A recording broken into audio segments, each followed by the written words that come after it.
उत्तराखंड अल्पसंख्यक आयोग द्वारा सर्किट हाउस में जनसुनवाई की गई है, जिसमें विभिन्न विभागों और पुलिस से प्रताड़ित फरियादियों ने आयोग में शिकायत की थी, जिसमें आयोग के उपाध्यक्ष मजहर नईम नवाब ने अधिकारियों के साथ जनसुनवाई करते हुए कई विभागों के अधिकारियों को फटकार लगाई है। वहीं राज्य अल्पसंख्यक आयोग के उपाध्यक्ष मजहर नईम नवाब ने बताया कि उनके पास 55 शिकायतें आई थी, जिसमें से 20 शिकायतों पर समाधान किया गया है। साथ ही आयोग की जनसुनवाई में न पहुंचने वाले अधिकारियों के खिलाफ विभागीय कार्रवाई के लिए भी पत्राचार किया गया है। इस दौरान उपाध्यक्ष मजहर नईम नवाब ने बताया कि उनके द्वारा आयोग में विभिन्न जिलों से शिकायत की गई थी, जिनकी एक एक करके जनसुनवाई की गई है। साथ ही कई मामलों में संबंधित विभागों के अधिकारियों को कड़ी फटकार लगाते हुए अपनी कार्यशैली में सुधार करने के निर्देश दिए गए हैं।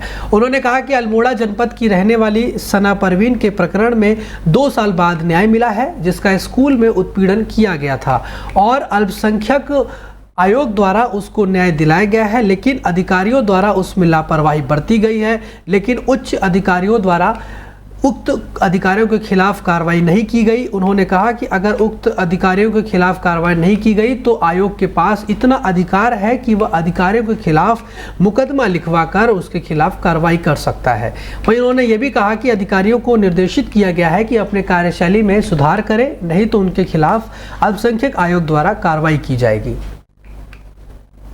ये हमारे पास लगभग 55 मामलों का हमने जो है ये सुनवाई का रखा है आज, और इसमें हमने 20 मामले सुन लिए हैं। 20 मामलों में संबंधित अधिकारी जो उन मामलों से संबंधित थे उनको हमने सुना है। जिन अधिकारियों की लापरवाही और जिन अधिकारियों ने उत्पीड़न किया है, उत्पीड़न अगर साबित होता है तो उनको हमने पहली वार्निंग देनी होती है और विभाग को ये नोटिस दिया जाता है कि आप इस अधिकारी के खिलाफ कार्रवाई करो। एक मामला अल्मोड़े से सना परवीन का था, जिसको 2 वर्ष में न्याय मिला है आयोग के माध्यम से, और उसका उत्पीड़न हुआ था। हमने यहाँ के कुल सचिव को बुलाया था और कुल सचिव को ये आदेश किया है कि आपको लास्ट वार्निंग दी जाती है। ये तीसरा मामला यूनिवर्सिटी का है। अगर इस तरीके के उत्पीड़न यूनिवर्सिटी में हुए तो हम जो हमें अधिकार दिए गए हैं आयोग को, उन अधिकारों के तहत हम मुकदमा दर्ज कराएंगे।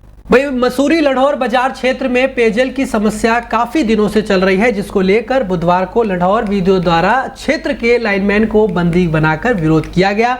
लाइनमैन को बंदी बनाने पर गढ़वाल जल संस्थान के अधिशासी अभियंता अमित कुमार और सहायक अभियंता त्रिपेंद्र सिंह रावत लंढौर गांव पहुंचे, और जहां पर उन्होंने लंढौर वासियों के विरोध जो है उनको झेलना पड़ा। वहीं आपको बता दें कि बाजार के निवासियों ने बताया कि पिछले कई दिनों से बाजार में पेयजल की भारी समस्या हो रही है। वहीं कई शिकायत करने के बाद भी अधिकारी जो है सुनने को तैयार नहीं है। वहीं कैबिनेट मंत्री गणेश जोशी की बैठक में भी इस मामले को उठाया गया। वहीं उन्होंने कहा कि मसूरी में पेयजल की समस्या को देखते हुए केंद्र सरकार द्वारा कैबिनेट मंत्री गणेश जोशी के द्वारा 144 करोड़ रुपए की मसूरी यमुना पेयजल पंपिंग योजना को लाया गया था, जिसके तहत मसूरी में पानी दिया जाना था। उन्होंने बताया कि परंतु इस योजना का लाभ इस क्षेत्र के लोगों को नहीं मिल रहा है, जो कि दुर्भाग्यपूर्ण है। उन्होंने कहा कि गढ़वाल जल संस्थान के भ्रष्ट अधिकारी इस पर ध्यान मिल रही है, लेकिन उन्होंने कहा कि मसूरी गढ़वाल जल संस्थान के अधिकारियों और लाइनमैनों के द्वारा